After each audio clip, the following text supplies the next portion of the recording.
شب بیداری کے بعد بیٹھے ہیں، 2-3 اہم باتیں آپ احباب سے کرنی ہیں۔ سب سے پہلی بات یہ ہے کہ آج رمضان کا چوتھا جمعہ ہے۔ اللہ رب العزت جمعے والے دن مسلمانوں کے لیے بہت بڑی آفر لگاتے ہیں کہ آپ تھوڑی سی زندگی میں بہت ساری نیکیاں سمیٹ سکتے ہیں۔ ہم میں سے کوئی ایسا شخص مجھے نظر نہیں آ رہا جس کی عمر 100 سال ہو چکی ہو، نہیں ہے، لیکن مجھے اکثر ایسے افراد نظر آ رہے ہیں جو آج 100 سال سے زیادہ روزوں کا اور 100 سال سے زیادہ تہجدوں کا ثواب بڑی آسانی سے کما سکتے ہیں۔ رسول اللہ صلی اللہ علیہ وسلم کی حدیث ہے، من غسل واغتسل وبکر وابتکر ومشى ولم يركب ودنا واستمع ولم يلغو، جس نے غسل کیا اور بڑا اچھا غسل کیا اور جلدی آیا اور خوب جلدی آیا اور امام کے قریب ہو کر بیٹھنے کی کوشش کی اور غور سے خطبہ سنا، لغو کام کوئی نہ کیا، کان لہ بکل خطوۃ عمل سنۃ صیامها وقیامها، تو اللہ تعالیٰ اس کے ایک ایک قدم کے بدلے اسے ایک ایک سال کے روزے اور اسی ایک قدم کے بدلے 1 سال کی تہجدوں کا ثواب عطا کریں۔ آپ ابھی واپس جائیں گے، اپنے اپنے گھروں تک قدم گن لینا،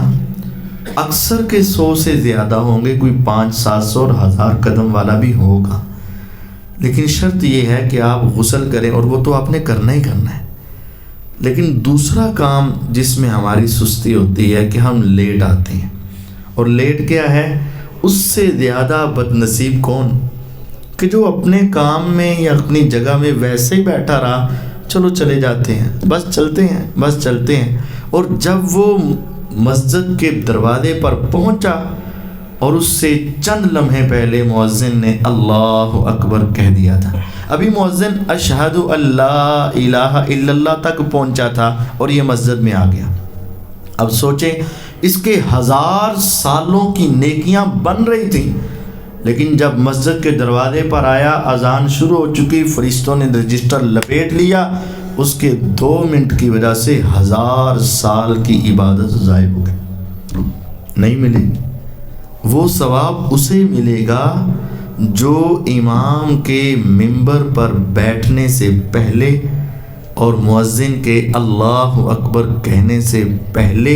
مسجد کے دروازے سے اندر آئے گا، اس کا نام اس رجسٹر میں لکھا جائے گا، جو لیٹ آئے گا نہیں لکھا جائے گا۔ اس لیے یہ رمضان ہے،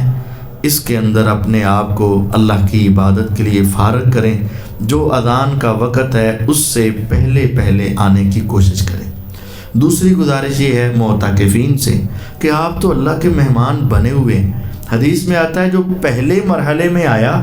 اسے 1 اونٹ قربان کرنے کا ثواب۔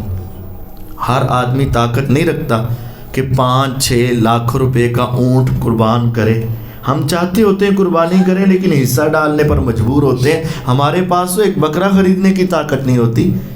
سال بعد، لیکن آپ یہاں اللہ کے مہمان ہیں، بس آپ اپنے حجرے سے نکل کر صف میں آ کے اس نیت سے پہلے بیٹھ جائیں کہ یا رب، تیرے پیغمبر علیہ السلام کی حدیث ہے جو پہلے وقت میں آیا اسے 1 اونٹ کی قربانی کا ثواب، جو دوسرے وقت میں آیا 1 گائے کی قربانی کا ثواب، تیسرے وقت میں آیا 1 مینڈے کی قربانی کا ثواب، جو چوتھے وقت میں آیا 1 مرغی کے صدقے کا ثواب، جو 5ویں نمبر پر آیا 5ویں وقت میں آیا اسے 1 انڈا اللہ کے راستے میں صدقے کا ثواب۔ اور یہ 5واں وقت اس وقت ختم ہوتا ہے جب مؤذن اللہ اکبر کہہ دیتا ہے۔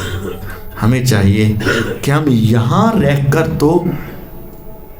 قربانیاں بڑی کر لینا اور اونٹ کی قربانیوں کا ثواب لے لیں، تیسری گزارش اور آخری گزارش یہ ہے کہ رسول اللہ صلی اللہ علیہ وسلم نے فرمایا جمعے والے دن ایک گھڑی ایسی آتی ہے، اور حدیث کے الفاظ آپ نے اس طرح اشارہ کیا، چھوٹی سی، تھوڑا سا، یوں سمجھے میں اپنے لفظوں میں بیان کر رہا ہوں، کچھ 5 منٹ، کچھ 3 منٹ، کوئی 7 منٹ، بس تھوڑا سا ٹائم ایسا آتا ہے، اس لمحے میں بندہ دنیا اور آخرت کی جو خیر مانگتا ہے کنفرم اس کی دعا قبول ہوتی ہے۔ دنیا اور آخرت کی جو بلائی مانگو گے میرا رب ضرور قبول کرے گا۔ اور احادیث کے خلاصے سے جو بات سمجھ آتی ہے وہ وقت کون سا ہے؟ وہ مغرب کی اذان سے کچھ دیر پہلے کا ہے۔ روزے کی افطاری کا وقت وہ بھی قبولیت کا، اور جمعے والے دن مغرب کی نماز سے پہلے کا وقت وہ بھی قبولیت کی گھڑی ہے۔ تو اس گھڑی کو آج مس نہ کیجئے گا، اس کو اپنے ذکر و اذکار اور عبادت کے اندر لگائیے گا۔ اعتکاف میں بیٹھے ہوئے بھائیوں سے بھی یہی گزارش ہے، اور جو نہیں بیٹھے ان سے بھی گزارش ہے، اپنے آپ کو اللہ تعالیٰ کی عبادت میں لگائیں۔ ہو سکتا ہے یہ ہماری زندگی کا آخری رمضان ہو، اور ہو سکتا ہے یہ رمضان کا آخری جمعہ ہو، اس کو بہت اچھے طریقے سے گزاریے گا۔ اللہ تعالیٰ آپ کی محنتیں کاوشیں قبول فرمائے۔ خواتین کے لیے